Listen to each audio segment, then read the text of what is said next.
Foi. Boa noite a todos e a todas. Estamos dando início ao workshop Direito Eleitoral sobre abuso de poder nas eleições e violência política contra as mulheres, no qual eu tenho a honra de estar ladeado por grandes nomes, grandes mulheres do direito eleitoral, a professora Margarete Coelho, que está lançando aqui nessa oportunidade com a gente o livro O Teto de Cristal da Democracia Brasileira. Aqui também a professora Marilda Silveira e a professora Raquel Machado para debater com a gente essa noite, né? Esse evento, que é uma realização da Escola Superior de Advocacia, em parceria com a OAB Ceará, e tem como objetivo maior contribuir para a capacitação dos advogados e advogadas cearenses. Para vocês ficarem por dentro de toda a programação desse grande evento que começou ontem, acontece hoje também, amanhã. Vocês acessem o site da esaceara.com.br.org.br e vamos para maiores esclarecimentos. Eu queria dar uma boa noite aqui, começar apresentando as nossas convidadas, né? Começar pela professora Raquel Machado, com quem já tive o prazer de estar em outros eventos, inclusive aqui no Juazeiro. A professora Raquel Machado, que é advogada, doutora e mestre em Direito doutora pela USP, mestre em Direito pela UFC, professora de Direito Eleitoral e Direito Administrativo da UFC. Boa noite, professora Raquel. Boa noite, Felipe. Boa noite a todos. É um prazer estar aqui. Eu não sei se eu já posso iniciar a minha fala ou se você vai ainda querer apresentar as outras palestrantes ou se você apresenta na oportunidade em que elas forem falar. Eu posso começar a minha fala? Pode começar. Então tudo bem. Então eu gostaria de dar boa noite a todos, boa noite aos que estão nos acompanhando pela internet. Gostaria de agradecer o convite para participar, gostaria de agradecer especialmente ao André e ao Willerson, dizer que estou muito feliz com a sua companhia, Felipe, e mais ainda que estou imensamente feliz com a companhia da professora Marilda e da professora Margarete Coelho. E a presença delas aqui tem relação com a minha fala, porque a presença delas aqui tem relação com o protagonismo da mulher. Nós estamos num painel que tem um tema específico, um tema técnico, que é violência política e abuso de poder. Nós sabemos que o abuso de poder no direito eleitoral, ele é causa de pedido de uma ação específica, que é a ação de investigação judicial eleitoral. E nós sabemos que existe toda uma controvérsia para saber o que é o abuso de poder. E sabemos também que o abuso de poder também pode ser causa de pedir em outras ações eleitorais, mas que a ação de investigação judicial é a ação por excelência para apurar a prática de abuso de poder. Nós vamos tratar aqui de dois temas que se casam, né? Violência política contra a mulher e abuso de poder. Então, nós temos que tentar entrelaçar esses dois temas de uma maneira teórica e de uma maneira prática.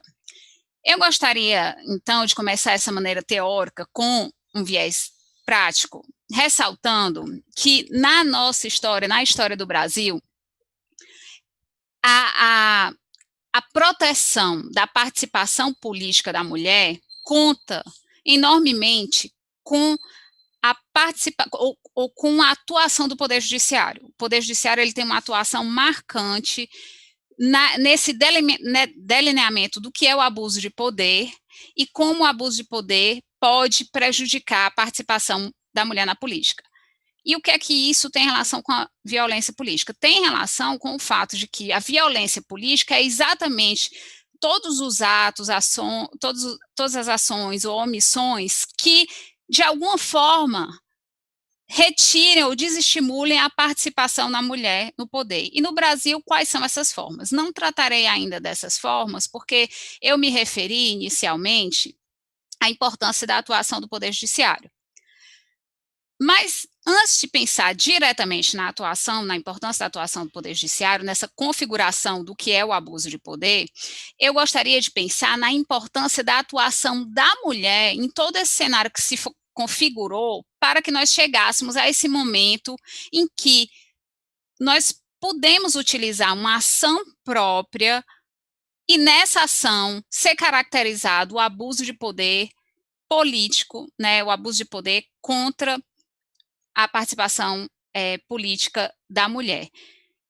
Por que eu estou realçando tanto essa atuação do Poder Judiciário e tentando relacionar com o tema? Porque, na verdade, a atuação do Poder Judiciário não teria sido realizada sem também um protagonismo da mulher iniciando essa atuação do Poder Judiciário.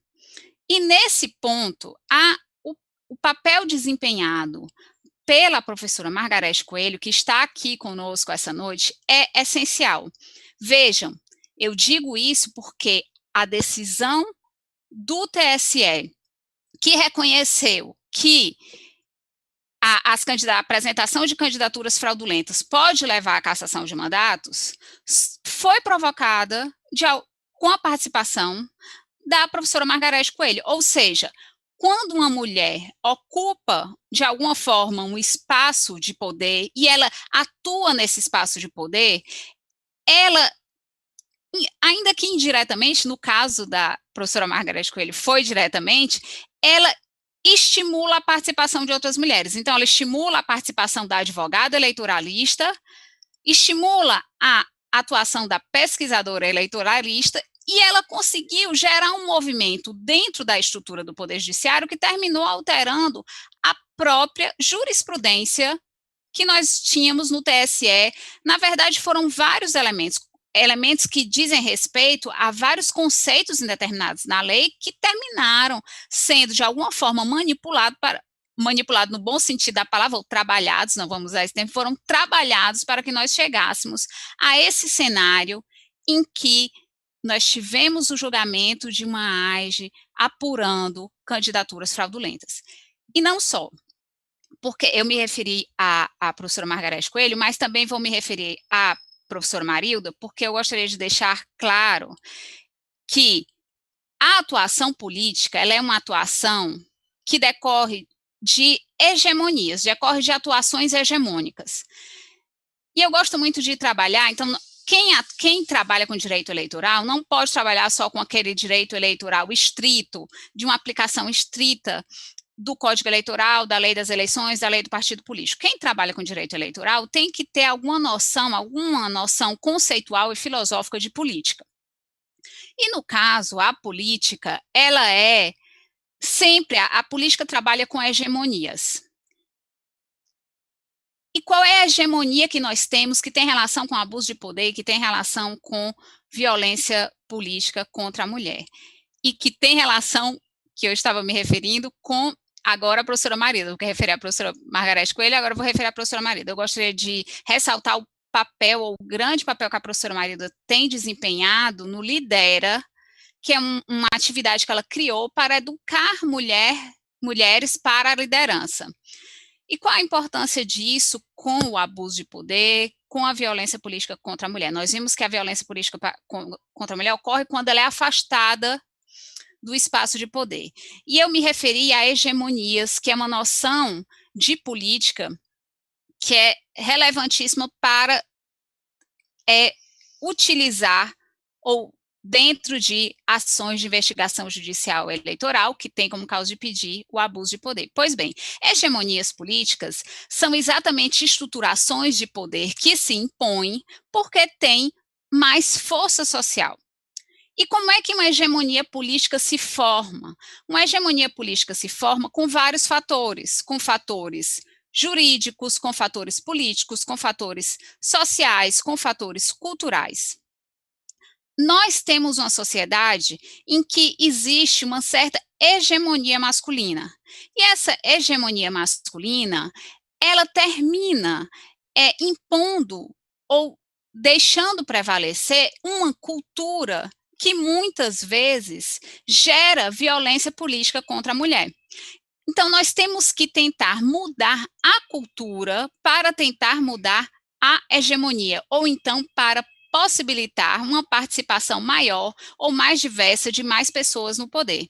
Essa atividade que a professora Marilda desempenha no Lidera, ela ajuda a uma alteração desse cenário hegemônico a partir do momento em que ela capacita mais mulheres, e capacitando mais mulheres, ela deixa com que essas mulheres fiquem menos frágeis e também se armem contra agressões, né, porque muitas vezes a mulher ela sofre, a violência política é exatamente agressões de forma diversa para retirá-la da política. E essa hegemonia, ela tem a ver não só, como eu disse, com questões jurídicas, com questões políticas, com questões culturais, mas também com questões comunicativas, com questões patrimoniais.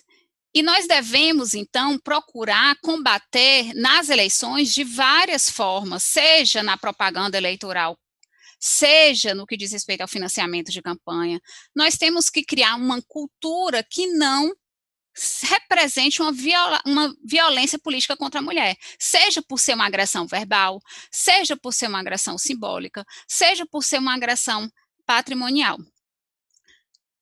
Essa atuação das mulheres, seja como eu referi à professora Margarete Coelho, iniciando ou participando de uma ação que muda a jurisprudência, também a professora Marilda já participou de outras ações que também alteraram a jurisprudência do TSE, mas seja numa atividade educativa, como a professora Marilda está realizando, é essencial para a alteração desse cenário hegemônico, é essencial para evitar a prática de abuso de poder e é essencial para também evitar a violência política contra a mulher.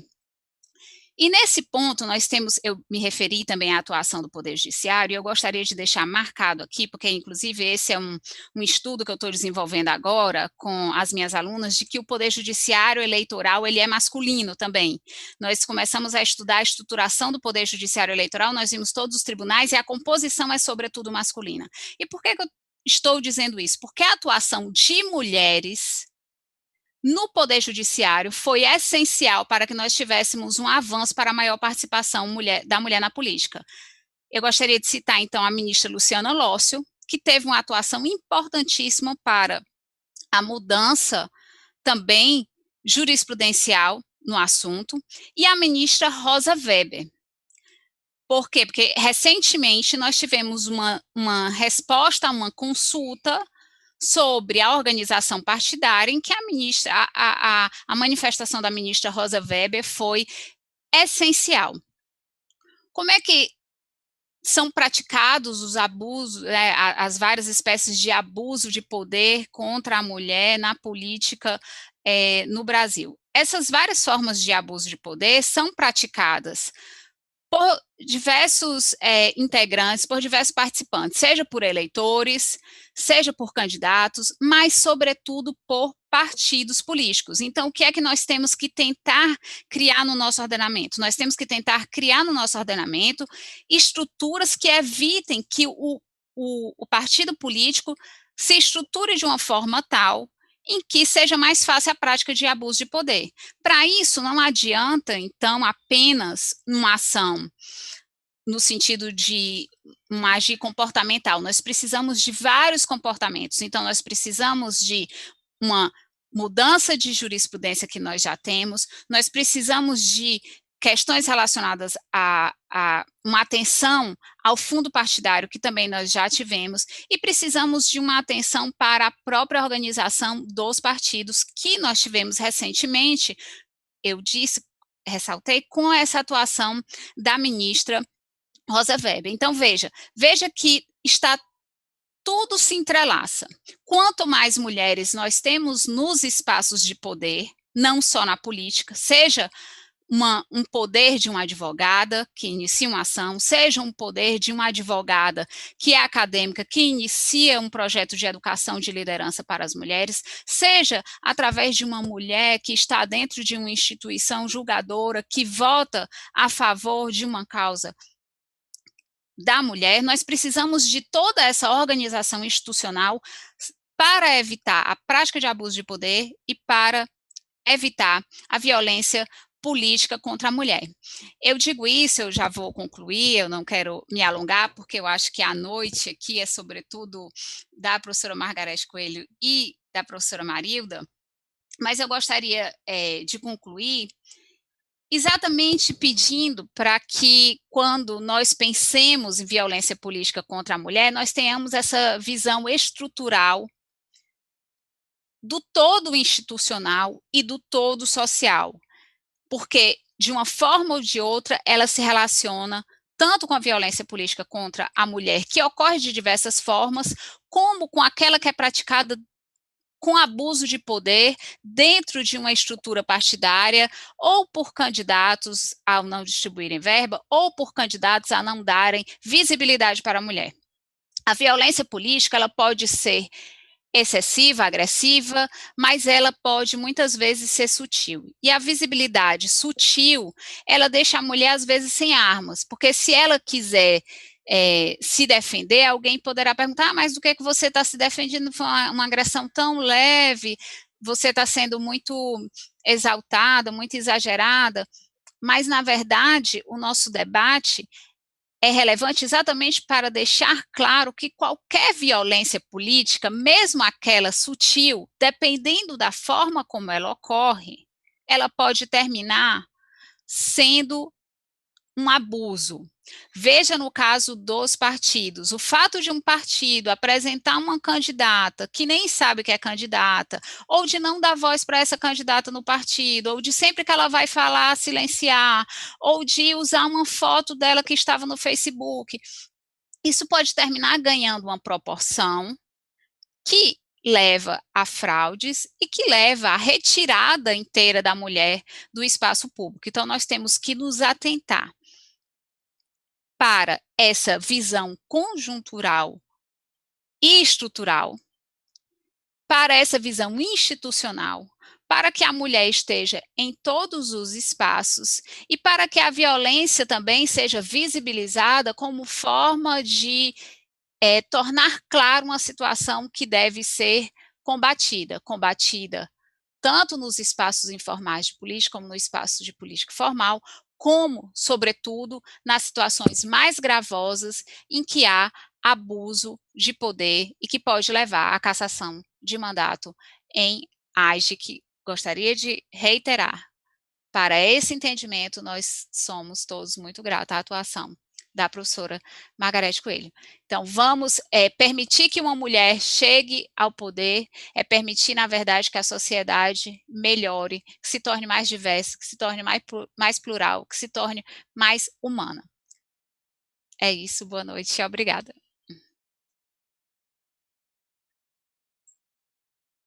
Obrigado, professora Raquel, por essa excelente introdução que nos despertou aí tantas reflexões importantes sobre esse tema. E ato contínuo aqui, já quero passar a palavra, né, para a professora Marilda, que vai dar prosseguimento aqui. Só professora Marilda, que também é doutora e mestre em Direito Público pela Universidade Federal de Minas Gerais, coordenadora regional do Transparência Eleitoral, professora de Direito Administrativo e Eleitoral do IDP. Professora Marilda, boa noite. Obrigado pela presença aqui no nosso evento e fique à vontade aí com a palavra. Bom, muito boa noite a todos. Antes de mais nada, eu gostaria de agradecer o convite da ESE, do presidente, para estar aqui hoje. Também agradecer o convite do André, tão querido, que nos reuniu a todas e me deu esse privilégio de estar mais uma vez do lado da professora Raquel e no lançamento do livro da querida Margarete Coelho. Eu já participei de um outro evento de lançamento e é sempre uma alegria estar aqui para poder falar dessa obra tão relevante que é obrigatória, não só para quem estuda esse tema de violência política de mulher, das mulheres, dos espaços de liderança das mulheres, mas para todos aqueles que lidam de alguma forma com o universo da política e do direito eleitoral. Eu também não posso deixar de agradecer a Raquel pelas gentis palavras, que certamente são frutos da nossa amizade, e dizer que fico muito feliz dos olhos com que você enxerga o Lidera, que é uma alegria para mim. Eu ainda falava com as meninas um pouco mais cedo, eu dificilmente apareço nos eventos do Lidera, e a professora Luciana Punk me perguntou algo que me parece muito relevante dizer aqui, e que está muito vinculado também ao que a deputada, a professora Margarete, sempre diz, e ela foi minha professora nessa matéria de participação feminina, de espaço de liderança para a mulher. A professora Luciana Punk perguntou, mas a Marília não vai aparecer? Eu fiz um compromisso dentro do Lidera, com a professora Ana, agora com a professora Luciana, de abrir os espaços para outras mulheres, porque a vida já foi muito generosa comigo, e a gente não pode fazer esses espaços para poder ficar a gente mesmo aparecendo em tudo, né? Então, fico muito feliz de ver que isso está dando frutos e que vocês veem esse projeto com esses olhos, né? E é muito, muito pertinente, acho que esse exemplo, essa pergunta nesse momento, e eu sempre digo isso, o livro da doutora Margarete, da deputada, professora, que fala desse teto de cristal da participação das mulheres, né? Ele reflete a história da Margarete, que é a de incentivar e ensinar mulheres a multiplicar essa perspectiva de participação feminina na política. Eu sempre digo, porque é verdade mesmo, ela foi a primeira faísca que tocou em mim a relevância desse tema. E eu me lembro muito da Margarete falar assim, eu não consigo entender uma mulher que tem uma visão desconhecida do tema e fala contra. Para, pelo menos, para olhar. Ou se não tem coisa boa para contribuir, não fale, né? Ou fale aquilo que você consiga, com abertura para debater, que é uma perspectiva de compreensão do lado do outro, é uma perspectiva de compreensão da importância do tema, né? A gente está aqui aberto, você pode pensar de forma diferente, mas debata, abra o seu coração. E a Margarete fez isso comigo. Eu falo que caí aqui de paraquedas sem saber muito bem como começar, e de repente, quando vi, isso já tinha tomado conta de um espaço relevante da minha vida.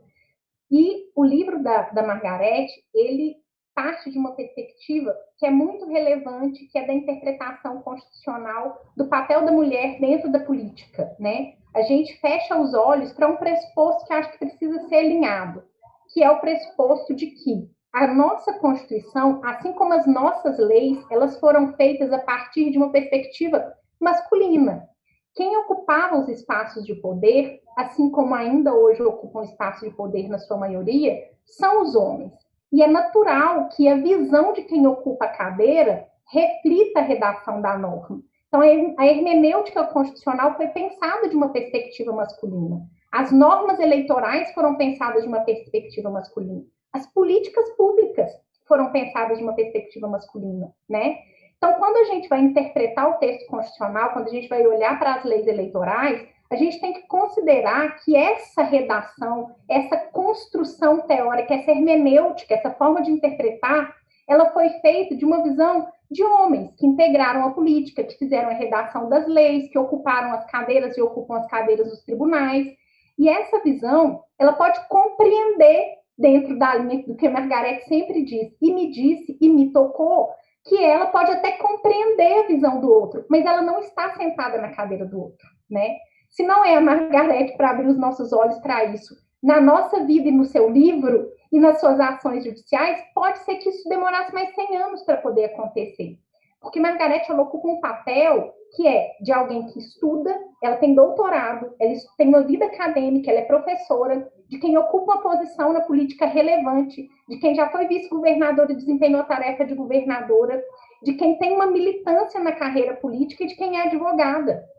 Só alguém que tem toda essa vivência nessa esfera política, sendo mulher, consegue entender a perspectiva de quem passa por todos esses papéis e consegue explicar, de fato, os problemas e propor soluções, ou ao menos tocar o outro. Isso não quer dizer que você tem que ser um super especialista para poder discutir esse tema, mas se você não é um super especialista ou não vive aquilo, dificilmente você vai cogitar os problemas ou conseguir propor soluções como alguém, como a Margarete propõe.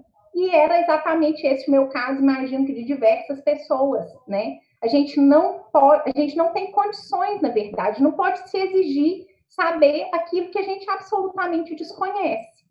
E acho que a gente vive exatamente esse momento, que é aquele de olhar para a nossa Constituição e olhar para as leis dentro de que algumas autoras chamam hoje de um constitucionalismo feminista, que é claro, pela expressão, encontra alguma resistência no mercado livre de ideias, né? Porque ainda há quem resista a esse termo feminismo, mas isso nada mais quer dizer do que fazer uma leitura do texto constitucional, uma leitura das leis, a interpretação, a proposta de novas regras, que também parte da perspectiva da mulher, né? E não só da perspectiva do homem. E como fazer isso da perspectiva da mulher?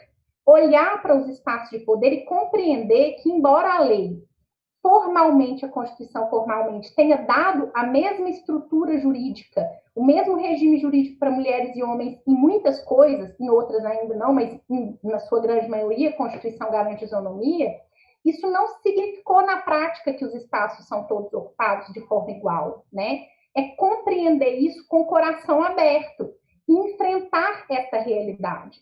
E aí, diante desse enfrentamento, dessa realidade, né, de que, embora a isonomia formal não tenha se concretizado e convertido em isonomia material, é encontrar meios de lidar com isso. Diante desta realidade, porque isso é um fato, é dado, né, acho que não há quem negue a realidade, aliás, há porque tem gente que acredita que a Terra é plana, mas vamos partir do pressuposto de que existe uma certa uniformidade que contra os fatos não se lute, né? Contra esses fatos, a gente tem duas alternativas. Ou a gente escolhe o caminho de vamos deixar a vida seguir e quem sabe daqui 200 anos a gente se encontre lá na frente num mundo mais igual, ou não, vamos admitir que nós cometemos um erro no passado e vamos encontrar formas de reparar esse erro. Isso quer dizer que eu vou admitir, trazer esse erro para mim e falar, errei, matei Galdino. Não, não é isso. Quer dizer que nós vamos reconhecer que, como sociedade, no passado, nós cometemos um erro e que não é benéfico para nós, enquanto sociedade, manter os efeitos desse erro. Então, quer dizer que eu estou pagando uma dívida do passado.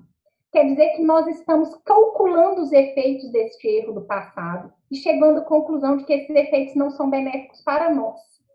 A gente, quando sabe a história, e a história da humanidade com aprofundamentos de diferenças, e sabe o final do filme, portanto, desse aprofundamento de desigualdades, a gente chega à conclusão de que o aprofundamento de desigualdades não é benéfico para ninguém, nem para quem está no topo da pirâmide, porque isso gera um desgaste social que leva a enfrentamentos que, no fim, podem, inclusive, levar à guerra. Isso não vale a pena.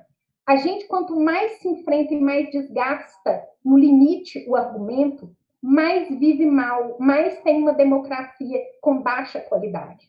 Então, a professora Margarete, assim como todas nós, adotamos o caminho de reconhecer esse erro e propor soluções para esse erro. Quer dizer que todos os caminhos e todas as soluções que a gente propõe são brilhantes e definitivas? Não. Mas a gente coloca o debate para acontecer e abre o coração para enfrentar os argumentos contrários. É isso que a gente faz quando publica uma tese de doutorado. É uma dor incalculável colocar o argumento na praça, né, Margarete? Porque é claro que a gente vai receber críticas, e essas críticas são benéficas para o crescimento. Todo mundo que se dispõe a passar 4, 5 anos estudando para produzir um livro tem que ter o seu mérito de esforço reconhecido, porque isso é um trabalho enorme e uma exposição muito grande. E a Margarete não fez isso só no trabalho, né? Agora, recentemente, ela apresentou um projeto de lei para poder modificar normas para contenção da violência política, né? Estabelecendo um novo tipo penal, novas obrigações partidárias. Ela busca com essa norma prevenir a violência política. E eu tenho uma aluna que começou a pesquisar e a primeira pergunta que ela me fez foi: mas para que precisa mais de uma norma para conter violência política? E eu respondi: mas o simples fato da gente nem saber o que é violência política, acho que responde essa pergunta, mas vale a pesquisa, né? Porque, de fato, esse é um tema que, da perspectiva do outro lado, do homem, é difícil compreender, porque ele também sofre violência. Não se quer dizer que outras pessoas de outro gênero ou que outras pessoas de outras posições sociais, de outra escala da pirâmide, não sofram violência. Não é isso. Mas é a mulher quem sofre violência de gênero. É ela quem sofre a violência simplesmente por estar na condição de mulher e é prejudicada num ambiente que não é exclusivamente meritocrático, é o da política. Essa violência, simplesmente pela condição de mulher na política, ela acontece com as mulheres, né? E a gente precisa, então, enfrentar este fato de que, embora em outros diversos locais as mulheres ocupem posições iguais, porque elas fazem concurso e ocupam posições semelhantes às dos homens, elas fazem vestibular ou Enem, ocupam posições semelhantes, elas, quando estão em condições de igualdade, em critérios objetivos, ocupam posição de igualdade, isso não acontece no espaço de poder, porque a liderança é acessível por critérios que foram suprimidos da mulher ao longo da nossa história, né?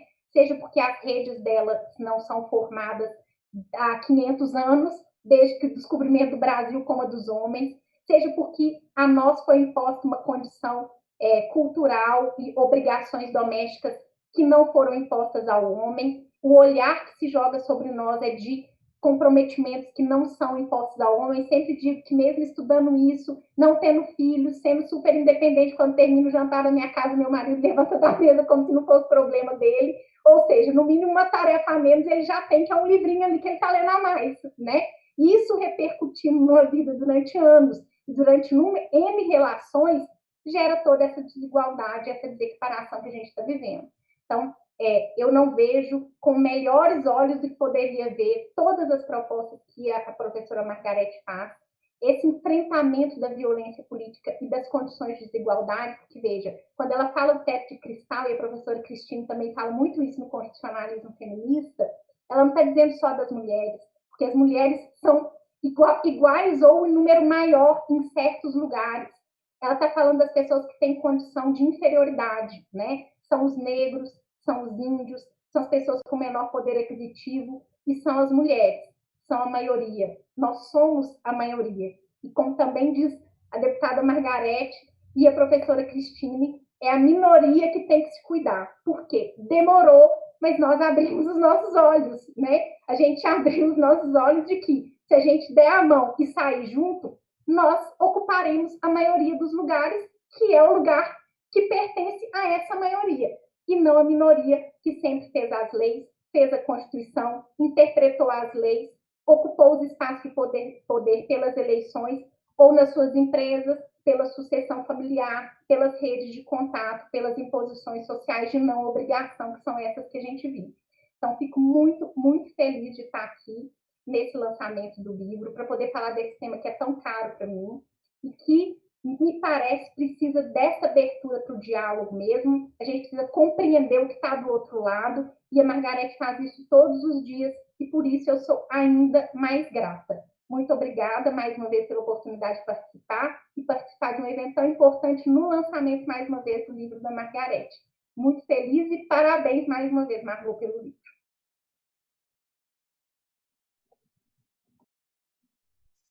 Muito obrigado, professora Marilda. Agora quero passar a palavra para nossa grande estrela da noite, né, que está lançando o livro,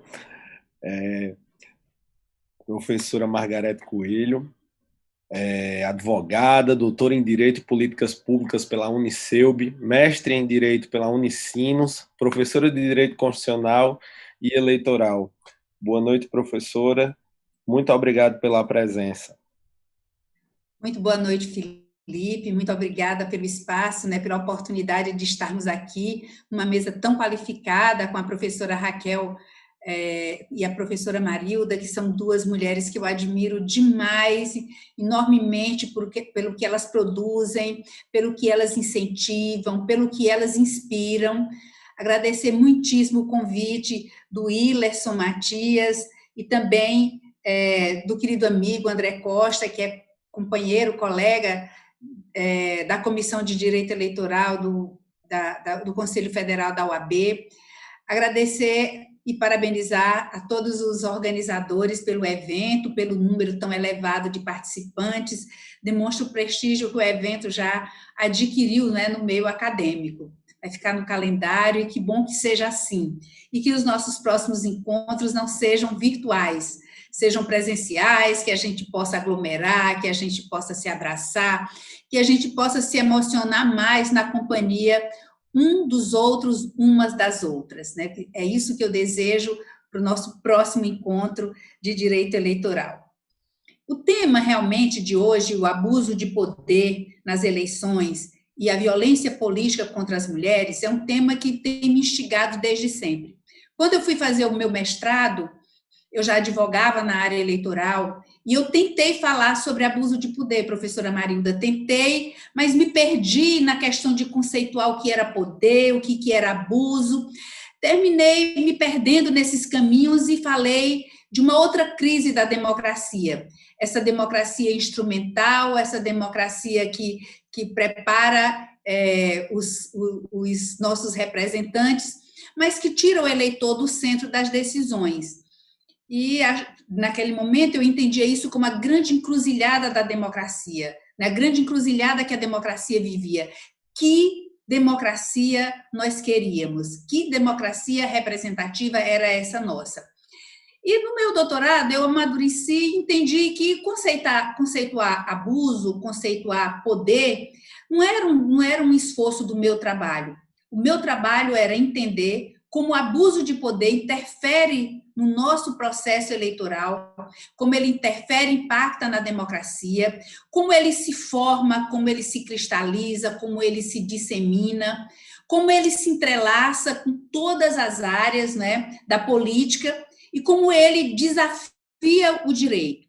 E como essa briga, que eu digo, uma briga do rochedo com o mar, né, onde o direito é o rochedo e o abuso é o mar que está ali sempre tentando, sempre batendo, sempre e nunca desistindo, né? É constante essa briga. Entender como a nossa legislação atua, como os costumes que nós temos, como hábitos, né? Aquela categoria definida pelo Bourdieu, como tudo isso se entrelaça e como isso termina impactando no desenho que nós temos dos espaços de poder no Brasil. Então, a primeira parte da minha pesquisa, eu me ocupei desse abuso de poder que nós chamamos clássico, esse abuso de poder que está definido, está tipificado na legislação, está definido na jurisprudência, está definido na doutrina, está consolidado na jurisprudência. E analisando casos paradigmáticos, que nós fazemos uma grande análise de casos de abuso de poder, de eleições que são anuladas por abuso de poder, da quantidade de votos que se perdem porque a vontade do eleitor foi conspurcada, né, pelo abuso de poder, e a conclusão de que em nenhum lugar do mundo se tem tanto desapreço pelo voto quanto no Brasil. Como se anula voto com facilidade no Brasil, como se convoca o eleitor para votar novamente, né? Porque entre 200 mil disse que a sua vontade foi conspurcada. Então, tudo isso traz uma perplexidade muito grande e nós procuramos debater de que forma isso impacta na nossa democracia. E observar que essa luta do direito com o abuso de poder, como para controlar o abuso de poder, o direito muitas vezes atinge a democracia em pontos que lhe são pilares que lhe são muito preciosos, princípios extremamente importantes de consolidação da democracia, de viver e conviver em democracia, como, por exemplo, quando as regras eleitorais ficam cada vez mais restritivas. Quando nós saímos por aí com uma régua na mão, medindo o tamanho de adesivos, quando se proíbe que alguém coloque uma bandeira do seu candidato na sua porta, coloque um adesivo do seu candidato no seu carro, seja do tamanho que ele queira, quando se escolhe o tipo de campanha que o candidato vai fazer. Ora, se nós temos uma limitação de gastos, de despesas, por que limitar também o tipo de despesa? Será que isso nós não estamos uniformizando, tirando, vamos dizer, de uma certa forma, restringindo esse livre mercado de ideias de que nos falava a professora Marilda?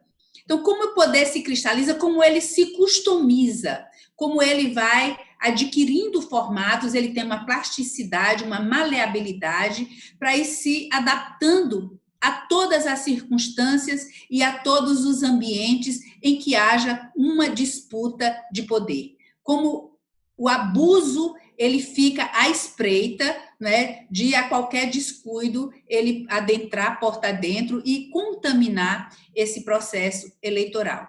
Então, nesse debate, o que nós concluímos é que nós temos realmente esses abusos clássicos que estão consolidados e novas formas de abuso, que não são novos tipos, né? São apenas novas formas de representação do abuso. E daí o abuso de poder religioso, e daí o abuso de poder cultural, quando nessa formação dos espaços de poder se formam também aqueles que sentam à mesa da democracia e aqueles que se transformam em meros espectadores da democracia. As mulheres, os negros, os jovens, os índios, que estão, vamos dizer, como convidados para o banquete, mas que não podem sentar à mesa. E nessa formação, nós dissociamos o direito de votar e ser votado, o que vamos dizer, seria impensável, porque seria como se nós pensássemos no direito de ir sem o direito de vir. E nessa análise de novas representações do abuso de poder, não houve como nós não nos depararmos com o abuso de poder político ou o abuso de poder de autoridade que é praticado pelos partidos políticos contra as mulheres e contra outras maiorias que, nessa forma de abusar, terminam sendo minorizadas. São maiorias que são tratadas como minorias porque não estão nos espaços que deveriam estar, na proporção que deveriam estar. Se a sociedade é formada de homens, de mulheres, de negros, de jovens, há que se esperar que os espaços de poder, numa democracia representativa, também tenham essa configuração. Não um retrato fiel, nos alerta a professora Silviane Agancinski, não um retrato fiel, mas uma representação desta formação que há na sociedade. E o partido político, ele abusa do poder contra as mulheres quando ele cerceia a participação dela.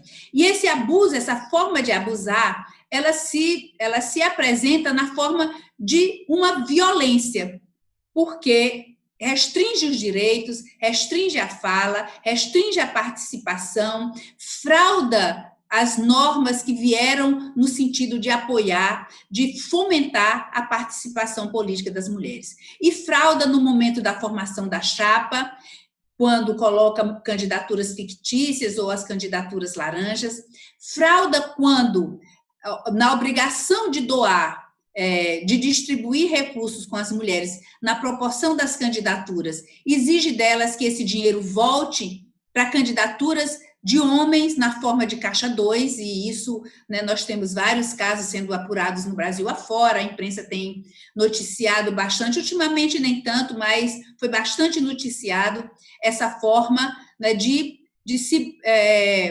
cercear o direito das mulheres de alcançarem os espaços de poder através do voto, através do processo eleitoral.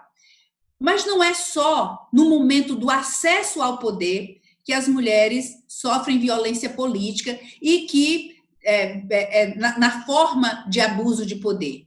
Também quando nós, nas casas legislativas, nos cargos do executivo, seja em que espaço de poder for, nós temos que responder a perguntas Desculpem, nós temos que responder perguntas que os homens não precisam responder. É muito comum uma mulher candidata ser perguntada quem está cuidando dos filhos enquanto ela está ali fazendo campanha. E olha que é uma pergunta que dói, porque nós já saímos de casa com essa culpa, com esse complexo de culpa.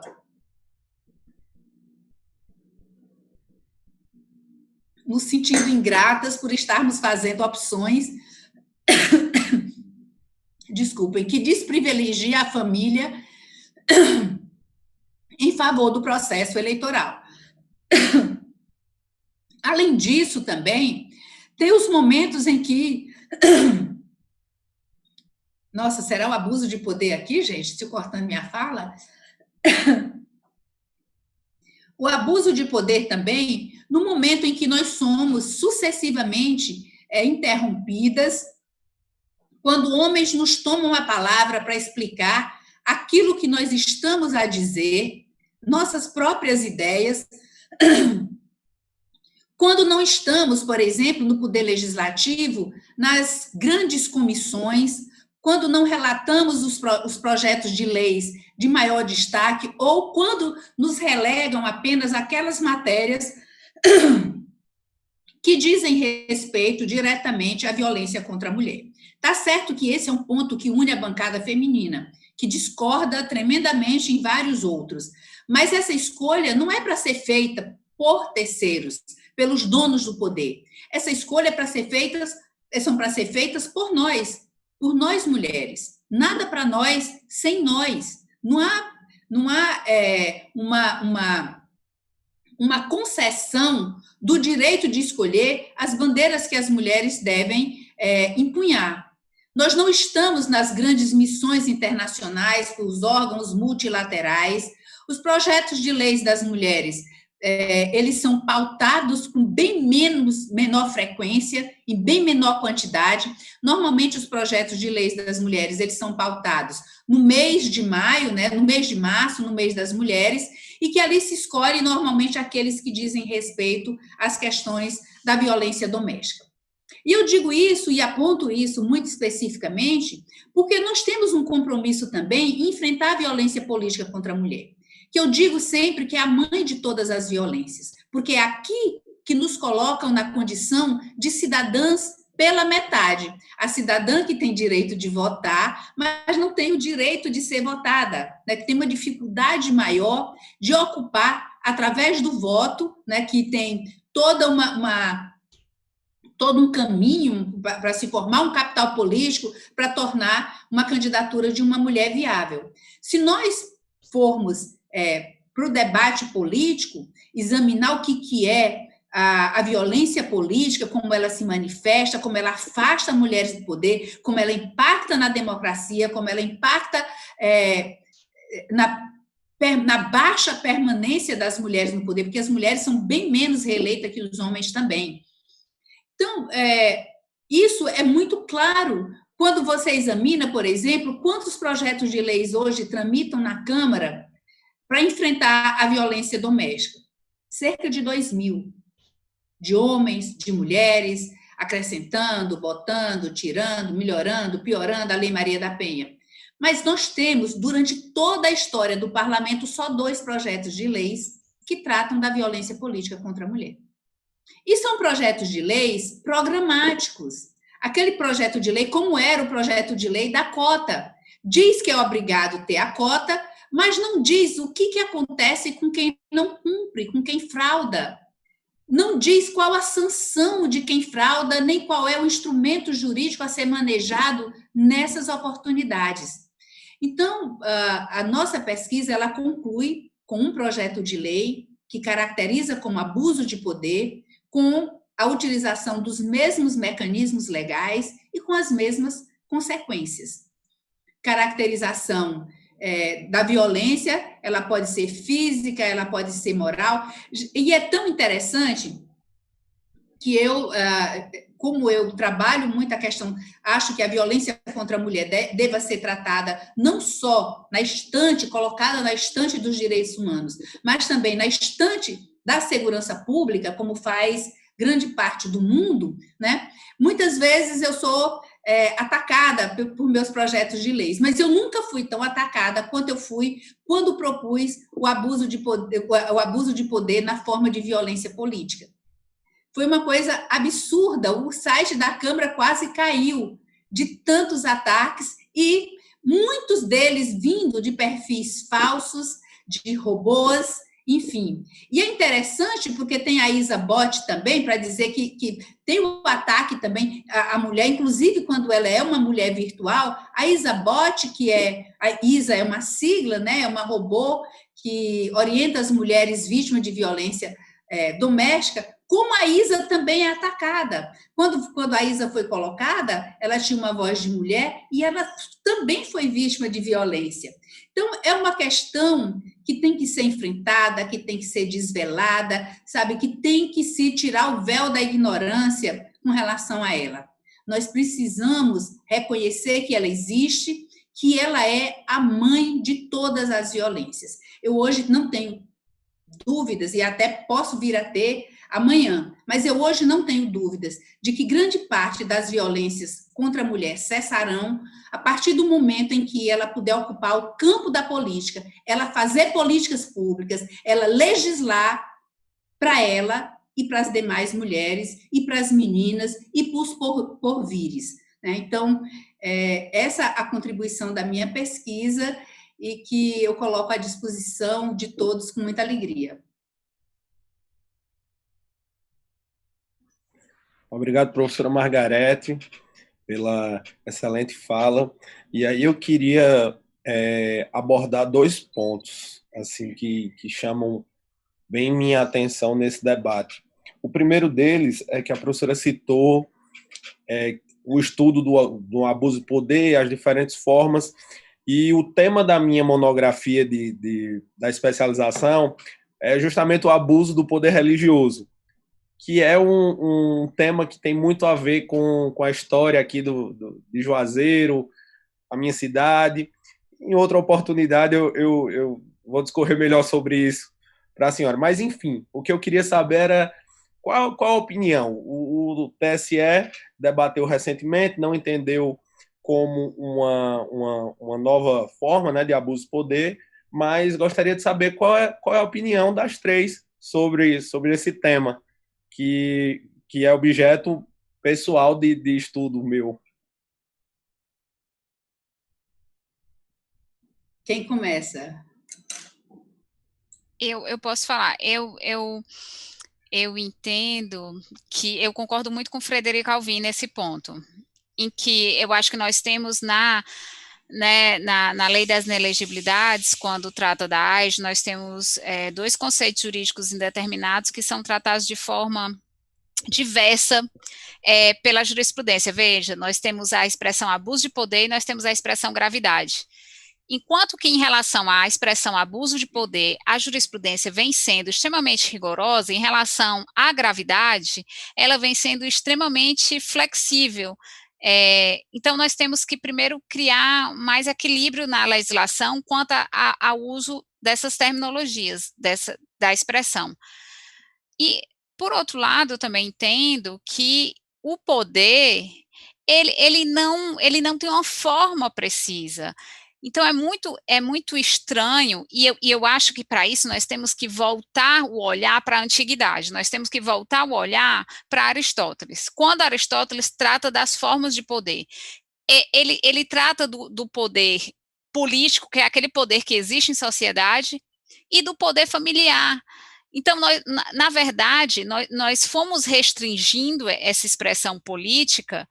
Então, restringimos a um ponto em que engessamos no nosso ordenamento que o político é só o agente público, que é um posicionamento que realmente a pessoa pode ter, e que só temos, então, abuso de poder político decorrente da prática de algum agente público, abuso de poder econômico e abuso de poder nos meios de comunicação. Quando o poder, que é uma sujeição relacional, ele vai existir de inúmeras formas na nossa sociedade. Então, eu entendo que durante um tempo da história, e eu acho que por isso que nós temos que voltar a olhar para a história, durante um tempo da história, inclusive, poder religioso e poder político, eles se confundiam. A igreja era o Estado era a igreja, né? Então, nós temos que ter mais cuidado. Eu acho que o TSE talvez esteja ignorando muitas situações que mereciam amparo, e está sendo excessivo em muitas outras situações em que ele deveria ter um pouco de contenção. E o grande exemplo, eu acho que um exemplo de atuação equilibrada do TSE é em relação ao abuso de poder praticado por partidos políticos contra as mulheres. Se o TSE tivesse tido uma posição talvez muito rigorosa nesse caso, eu não sei se nós teríamos tido o avanço jurisprudencial que tivemos. É preciso muita sensibilidade para julgar as questões. Talvez o caso que foi levado ao TSE em relação ao abuso de poder político tenha sido um caso inadequado para a formação de jurisprudência. Esse é um ponto, talvez. Mas eu acho que nós temos que ter cuidado. Temos que ter cuidado com o uso da interpretação em relação a conceitos jurídicos indeterminados e a expressões vagas, mas é necessário que o TSE, a pretexto de se conter, não seja covarde, e a pretexto de realizar a justiça não seja autoritário. Esse é um caminho difícil, né? Mas temos que continuar perseguindo. Bom, eu acho que esse é um dos raros momentos em que talvez eu vá divergir da Raquel. Eu até, de fato, não tenho dúvida que o abuso de poder é um tipo aberto, né? Mas eu tenho uma certa dificuldade de, dentro das opções constitucionais que a gente fez, dar uma interpretação para essa perspectiva constitucional que consiga abarcar uma categoria especificamente do abuso do poder religioso, que me parece um pouco diferente desse abuso direcionado para restrição que atinge uma ação afirmativa, que na verdade a gente tanto teve essa dificuldade que acabamos transformando, identificando a hipótese de candidatura fictícia como fraude e fizemos uma mutação no conceito de abuso que sempre foi tratado de uma maneira X para encaixar a fraude dentro do abuso. O que me parece legítimo, assim, o direito civil tem essa caracterização mesmo. No caso do poder religioso, é um pouco diferente, porque se a gente estiver tratando de fraude ou de coação, e aí que me parece é o ponto, né? Talvez o tribunal tenha perdido a oportunidade de discutir o abuso de poder religioso como hipótese de coação, e o ministro Og faz essa menção ampassando lá no voto dele, o que também não é fácil, porque a gente vai precisar caracterizar a coação no ambiente religioso, né? Eu tenho dificuldade de identificar essa autorização constitucional. Por duas razões, mas vou falar porque eu respeito muito o argumento da Raquel e porque eu também não tenho toda essa certeza do mundo e estou aberta à reflexão. Da perspectiva constitucional, o primeiro ponto é, a Constituição, quando menciona a autoridade, ela faz referência à autoridade pública. Eu fui fazer eu não escrevi, até comecei, mas eu tenho esse problema de sentar para escrever as coisas, o trauma do doutorado, e um pouco de medo de me comprometer e mudar de ideia, porque eu mudo de ideia igual eu troco de roupa. E a Constituição, dando aquele Ctrl+F libertador e lendo o texto nas partes relevantes, ela de fato só se refere à autoridade como autoridade pública para essa perspectiva de abuso de poder. Então, ela não dá para a gente espaço de transformar a autoridade na perspectiva do desvio para o poder patriarcal, graças a Deus, para o poder indígena, tanto é que o TSE tratou de forma diferente, né? E também não dá essa caracterização para o líder religioso, ainda que o líder religioso tenha uma ascendência sobre o seu grupo de, entre aspas, comandados, né? Em algumas religiões há esse comando mesmo, em outras não. E não dá essa ascendência por uma razão deliberada. Não foi uma omissão, não foi uma omissão gratuita, né? Foi um tratamento deliberado, porque a religião é tratada no texto constitucional como um direito fundamental vinculado a uma liberdade também fundamental, que está totalmente desvinculado do Estado. Isso foi uma opção constitucional, poderia ter sido outra, né? Talvez, se a gente voltasse atrás e conseguisse antever o futuro, a nossa opção tivesse sido diferente, a gente tivesse repensado esse conceito. O que eu também confesso, não sei se seria uma alternativa. Então, eu não vejo essa uma boa alternativa, né? Então, eu também nem vejo essa discussão vinculada ao texto do artigo 22 da Lei Complementar 64, que o sujeito vai lá, pega as categorias de abuso, aí tira a palavrinha autoridade de trás do abuso do poder político e econômico, Porque dentro da estrutura constitucional, eu acho que se a gente fizesse alteração do texto, colocasse lá abuso de poder religioso, muito provavelmente, a minha tendo hoje a entender que esse dispositivo seria inconstitucional, porque ele feriria a liberdade religiosa, fora da categoria de coação. E eu compreendo, e é um incômodo meu, e sempre digo isso, eu tive doente muito tempo, e não tenho vergonha nenhuma de dizer que procurei todos os meios do mundo quando o médico me falou que minha chance era muito baixa. E uma das alternativas que eu procurei foi o João de Deus naquela época. Se ele tivesse me dito, se você não fizer tal coisa, vai acontecer X, ou eu vou te amaldiçoar, quem é que não tende para um lado? Se ele falasse, der duas cambalhotas que bate a cabeça ali na frente e volta no fulano, no ciclano, eu faria exatamente isso. E há pessoas, não só nesses momentos de grave dificuldade, mas na vida cotidiana de enorme dificuldade, que tendem a ceder esses argumentos. Mas isso não decorre da religião, isso decorre de uma coação, né? Isso tem caracterização no direito civil, a gente já tem instrumentos para isso. Isso não é uma atitude abusiva, simplesmente. Não é abuso do poder religioso, isso é crime, inclusive, no Brasil, né? Então, acho que talvez a gente pudesse tratar essa discussão de uma outra perspectiva, o que acho ainda, pelo menos hoje, com os argumentos que tenho, com os contrapontos que ouvi, li e debati, que a Constituição não admite essa restrição, por maior incômodo que eu tenha e por mais sensibilidade que meu coração sinta por esse desconforto da coação aqui. Talvez esse debate ainda precise ser estendido até o Supremo Tribunal Federal, onde a gente tem outros instrumentos de diálogo, audiências públicas, que no TSE a gente ainda não tem, né? Não, eu queria só ressaltar que talvez a gente não discorde tanto assim, porque o que me incomoda é esse vácuo entre uma situação que se tornou recorrente no cenário brasileiro de influência na política e de coação, em que, exatamente porque se criou uma trincheira, se criou uma barreira, ou é isso, é aquilo, ou não é nada, nós estamos deixando uma situação indevida, sem tratamento.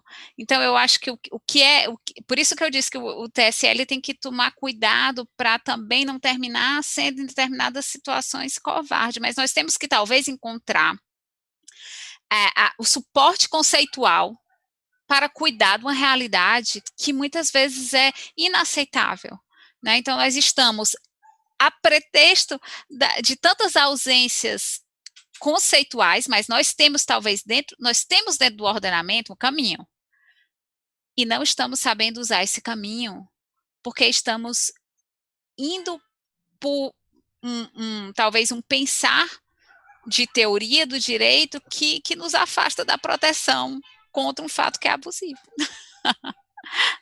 Pois eu vou ficar aqui entre as duas. Olha que interessante. Primeiro, Marilda, eu tenho uma tendência muito forte a entender, naquele caso do cacique, que foi o ministro, era relatado pelo Henrique Neves, que o ministro Fux trouxe um voto separado, embora não discorde da conclusão, mas ele discorda da fundamentação do voto, eu tenho uma tendência a pensar como o ministro Fux pensou naquele caso. Eu acho que o cacique, sim, é autoridade, como o pajé é autoridade, como o pastor é autoridade, como o papa é autoridade, né? São autoridades religiosas, mas são autoridades. E no caso do cacique, ele é uma autoridade política, né? Dentro daquela conformação, eu vejo como uma autoridade política. E nesse papel, eu vejo que ele pode também abusar. Mas não um abuso de poder religioso, no caso nem seria do cacique, seria do pajé. Não viria como um abuso de poder religioso em si, mas como uma manifestação do abuso de poder político ou do abuso de poder econômico. Por exemplo, naquele caso do Rio de Janeiro, né, em que o pastor distribuiu, acho que cestas, enfim, num valor que era superior à prestação de contas do candidato. Para mim, ali foi claramente um clássico abuso de poder econômico. A forma como foi distribuído aquilo dentro da igreja para 3.000 fiéis, né? Aquela distribuição, para mim, ali foi claro abuso de poder econômico. Então, acho que, às vezes, eles estão entrelaçados, como o ministro Aires Brito definiu também, eles estão entrelaçados muitas vezes. Raramente você vê o tipo puro de um ou o tipo puro do outro, quando tem na manifestação da autoridade religiosa, mas eu entendo não como abuso de poder religioso. Seria, vamos dizer assim, uma manifestação, uma customização do abuso de poder político ou do abuso de poder econômico. Mas eu entendo que eles são autoridades, sim. Não acho que as autoridades sejam simplesmente aquelas constituídas formalmente, assim, vamos dizer, o prefeito, enfim, não. Eu entendo que eles são autoridades. E assim, eu tenho um desconforto também quando a expressão ela aparece de duas formas diferentes. Abuso de poder político e abuso de poder de autoridade. Eu fico sempre procurando uma... E eu sinto isso, mas não consigo definir, preciso sentar para isso. Eu sinto que tem uma diferença entre as duas. Sabe, eu sinto que tem que não são sinônimos, né? Mas, enfim, talvez a gente deva sentar depois dos congressos, né? Sentar com um chopp, com um amendoinzinho ali na mesa e tratar disso. Acho que isso é uma conversa de bar e não de uma mesa de debate, mas eu acho que tem, eu pressinto uma diferença ali. Excelente, excelente. A divergência é construtiva, né? Outro ponto, se eu puder abusar um pouquinho do tempo de vocês, que eu queria trazer para o debate, é como ficou bem claro aqui nas palavras da professora Margarete, nas palavras da professora Marilda e da Raquel, a violência contra a mulher na política se desenvolve de várias formas, né? E sempre que se cria um mecanismo para tentar diminuir essa diferença que tem entre representantes homens e representantes mulheres, acaba sendo burlado de alguma forma. Tem a reserva das vagas, surge as candidaturas laranjas, dinheiro para as campanhas, verbas para as mulheres, essas verbas servem para financiar através do Caixa 2. Alguns países já adotam as reservas, as cotas de legislatura, né, que são as reservas de cadeira no legislativo para mulheres. E aí eu queria saber das nossas três convidadas qual a opinião de vocês sobre essa questão. Olha, se eu com convicção numa frase, Margarete depois vai dar uma aula aí. Não, eu ia dar uma notícia.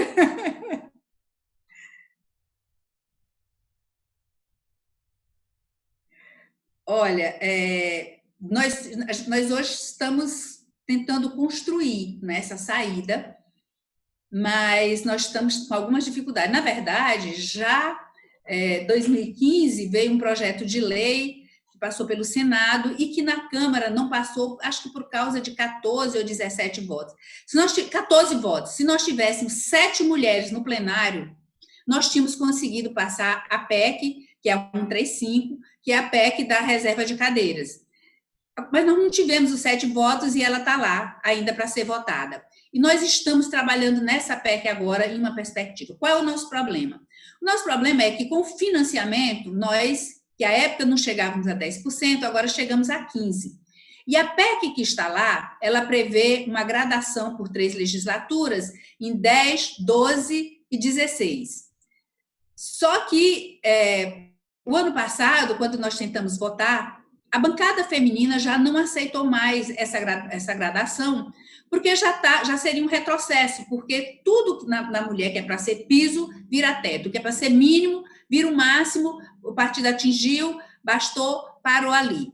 Mas nós estamos construindo, nesse momento, ou um substitutivo, ou uma nova PEC, porque como essa PEC ela não tem emendas, Marilda, nós não podemos fazer um substitutivo.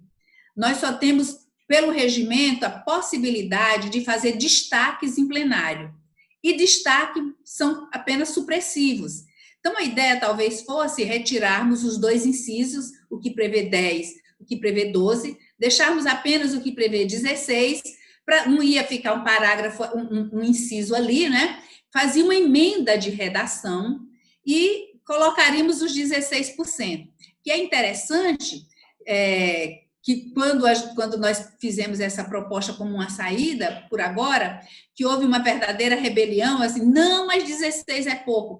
E é interessante que quando você arredonda o 16%, né, para atingir o número inteiro, porque você não pode arredondar para baixo, está 19%, quase 20%. Então, eu estou muito animada com essa PEC, da gente conseguir andar. A dificuldade é, os partidos querem negociar que as mulheres abram mão dos 30% de reserva de candidaturas. Isso eu já acho ruim, porque estanca o processo de recrutamento. Agora, no momento que os partidos começaram a entender que tem que recrutar, que tem que preparar, que os coletivos de mulheres, tá aí, o Lidera é um deles, preparando mulheres para a política, né? E se de repente isso estanca, se flexibiliza essa cota, né, de candidaturas, talvez a gente estanque também o recrutamento e nós vamos ficar estabilizadas, ali estagnadas, com aquelas mulheres que já formaram capital político, que vão ficar ali para sempre e a renovação vai ser muito baixa. Mas é um sofrimento, né? Um sofrimento, cada dia com sua agonia. Nossa agonia agora é essa, tentar construir um bom projeto que atenda as mulheres, mas o certo é que eu tenho a impressão que nós vamos conseguir isso nessa legislatura, viu? É uma impressão.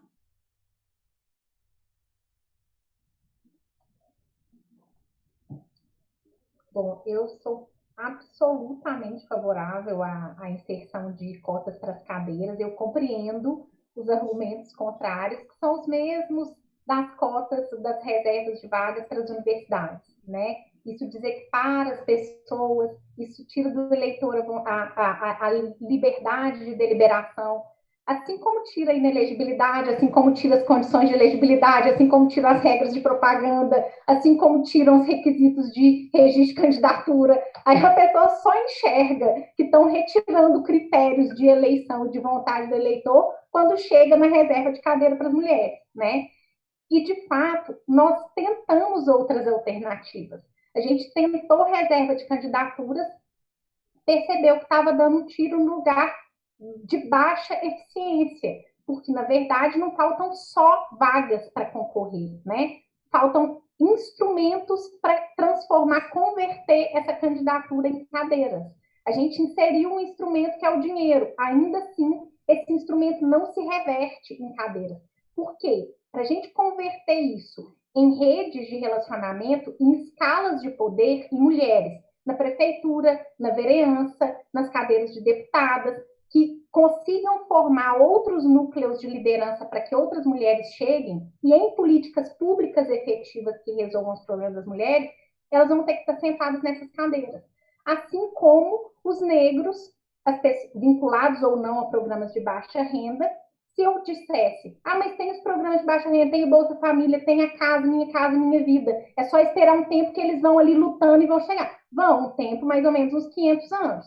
Me parece que dentro de uma sociedade democrática, no pós-guerra, a gente já tem compreensão histórica suficiente para compreender que essa espera não é justa, não é democrática, não é isonômica. Pelo contrário, ela quem desequipara, né? Se a gente cometeu o erro histórico de desequiparação com as mulheres, que até 62 precisavam de autorização dos maridos para assinar contrato e trabalhar, isso significa que as mulheres não deviam ter que esperar mais 200 anos para essa desequiparação que foi causada pelo Estado.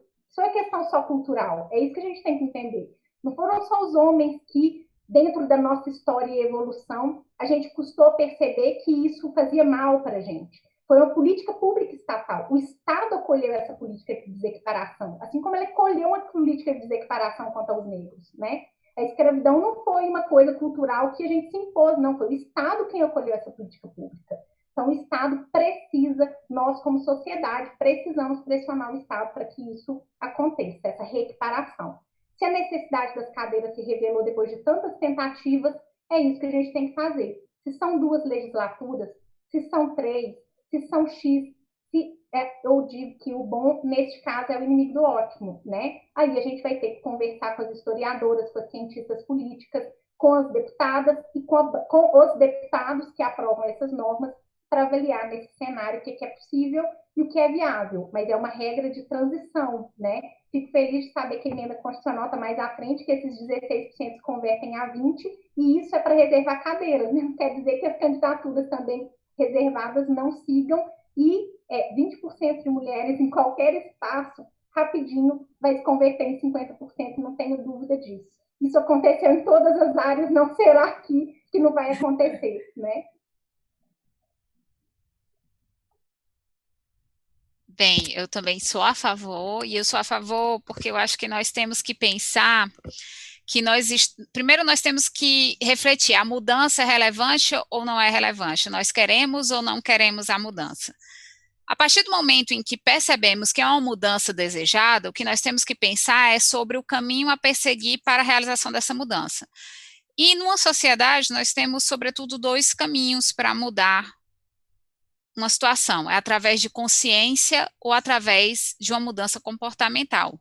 A consciência altera o comportamento, só que para a consciência alterar o comportamento, nós precisamos de tempo. E no caso, nós não temos mais esse tempo, porque nós já estamos defasados no exercício desse direito. Como nós já estamos defasados no exercício desse direito, nós não podemos esperar a formação dessa consciência dos partidos, de toda a estrutura institucional, para que nós cheguemos a uma mudança comportamental necessária. Então, nós precisamos de uma atuação mais forte do direito para essa mudança de comportamento imediata, já que ela demorará a vir através da consciência. Então, eu sou muito a favor de que ela ocorra o mais rapidamente possível. Só complementando, o Felipe fez uma colocação no início, ele diz, olha, vão se criando mecanismo e aí depois começa-se a burlar os mecanismos. É interessante porque se você faz uma pesquisa hoje no Brasil, e o IBOP fez uma pesquisa encomendada pelo Instituto Patrícia Galvão, que 97% dos brasileiros concordam que se são 50% de mulheres, teremos que ter 50% de mulheres também no Congresso Nacional. Só que somos contra todas as estratégias para que isso aconteça. O fato é esse. Se levanta a mão, todo mundo é a favor. Levanta a mão quem é a favor de metade das mulheres, todo mundo levanta.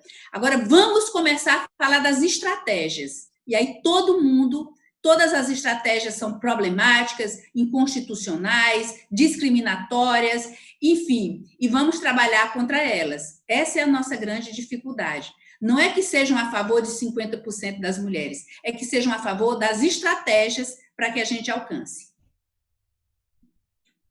Olha aí, excelente. Pessoal, infelizmente a gente está chegando ao fim, né? Acho que tinha tema aqui para muito mais debate. Mas antes de encerrar, professora Margarete, me avisaram antes que a senhora está com os livros aí para sortear com quem está assistindo a gente, é isso? São 4 livros, estão aqui, ó, autografados, vocês sorteiam, mandam o nome para mim, eu autografo e mando deixar na casa do sortudo ou da sortuda. Ótimo. Bom, como é que a gente combinou com a organização aqui da ESA Ceará? A gente tem 1.000 inscritos no evento, e aí cada um de nós vai dizer um número e o pessoal da organização vai me falar quem é a pessoa sorteada e eu já anuncio aqui. Começando pela senhora. Eu vou escolher o número do meu partido, eu vou escolher o número 11. 11. Olha o abuso de poder, gente. Olha o abuso dos meios de comunicação. Propaganda irregular, né? No mínimo. Professora Marilda. 386. Professora Raquel.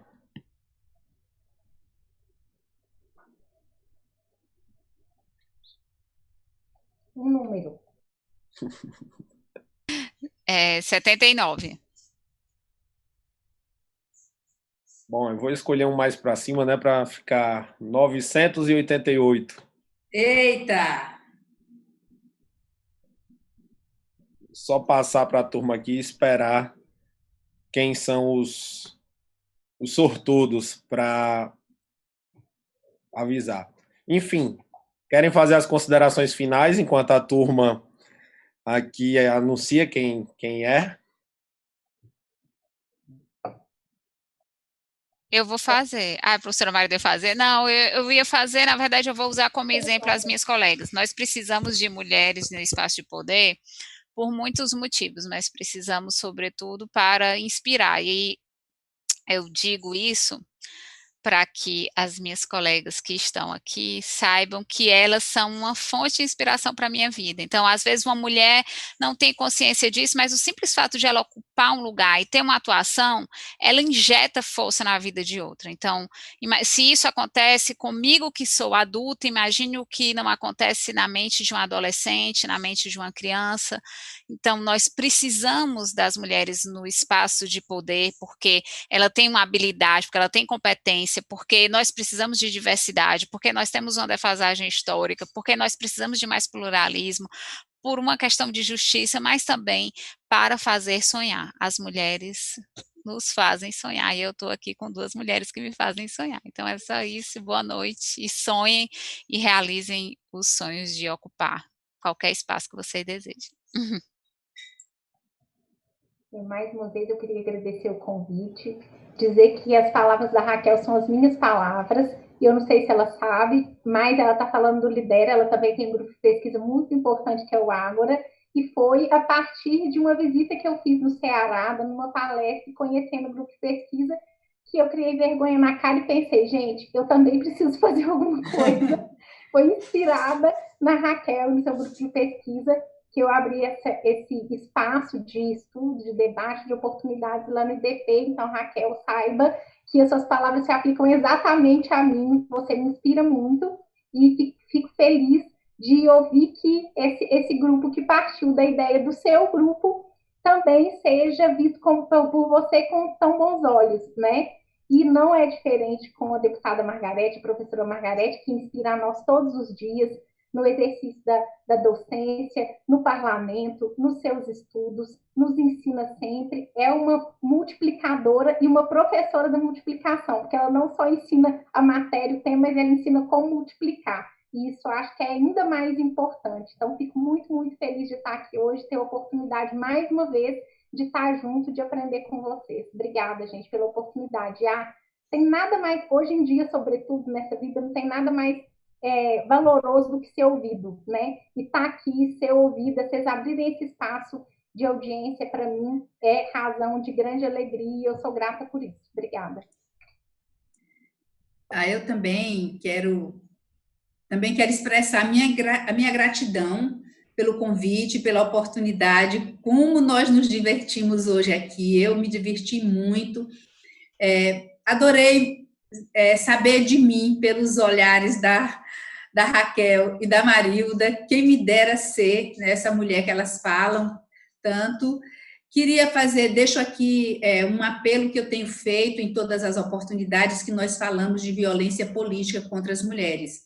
Muitas vezes, nós mulheres, ao exigirmos das mulheres, da política ou do poder, determinadas qualidades que nós não exigimos dos homens, nós também praticamos violências. Quando nós pegamos o nosso checklist, exigimos que uma mulher, para nos representar, ela seja a favor do aborto, ninguém pergunta ao homem se ele é a favor do aborto. Perguntar para uma mulher se ela é a favor, se ela quer ou não quer ter filhos, por que ela está deixando os filhos em casa, enfim. Este checklist ninguém faz com homens. Nós não podemos fazer conosco esse tipo de violência. Nós temos que entender que não existe a mulher que representa, existem as mulheres que representam. Então, essa pluralidade, essa diversidade e a convivência pacífica com essas nossas diferenças é que vai nos fortalecer. Então, eu tenho dito isso porque eu tenho visto muitas mulheres da política serem cobradas, serem apontadas, terem seus mandatos diminuídos por essa ou por aquela outra posição que ela tomou. Se aquela não lhe representa, procure a que lhes representam, porque todas que estão ali representam uma mulher da vida, entendeu? Então, é muito importante que a gente deixe o nosso checklist dentro da gaveta. Ninguém pergunta para um homem se ele é a favor de lavar a louça na casa dele todos os dias, se ele é a favor de trocar a fralda da filha, de ensinar a tarefa da filha. Ninguém pergunta para ele qual time de futebol ele torce para saber se vai votar. Então, sejamos assim também com as mulheres.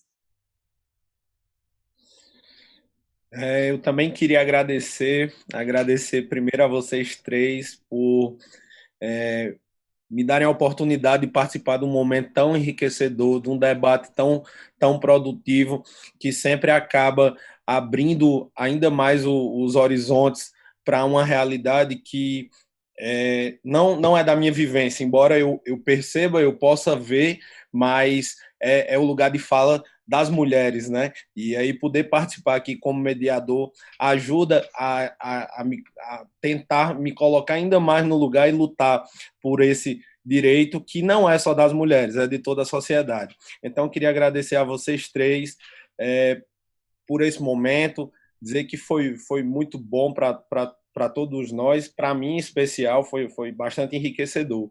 Queria agradecer também ao vice-presidente da ESA, o Willerson Matias, pelo convite, agradecer ao nosso conselheiro federal André Costa pela organização desse evento, junto com o Willerson. Queria parabenizar o presidente da ESA Ceará, Eduardo Pragmas, presidente da OAB Ceará, Erinaldo Dantas, incansáveis sempre aí no apoio aos eventos e à capacitação da advocacia.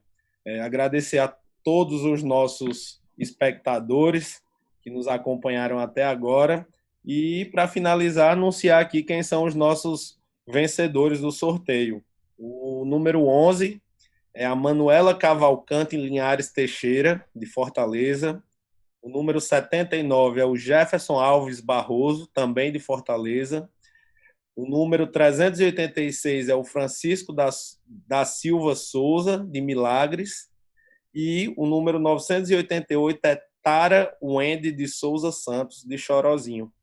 Aí, pessoal, vocês entram em contato com a turma da ESA, que ela vai passar vocês passam as informações que eles repassam para a professora Marilda, a professora Margarete está enviando os livros.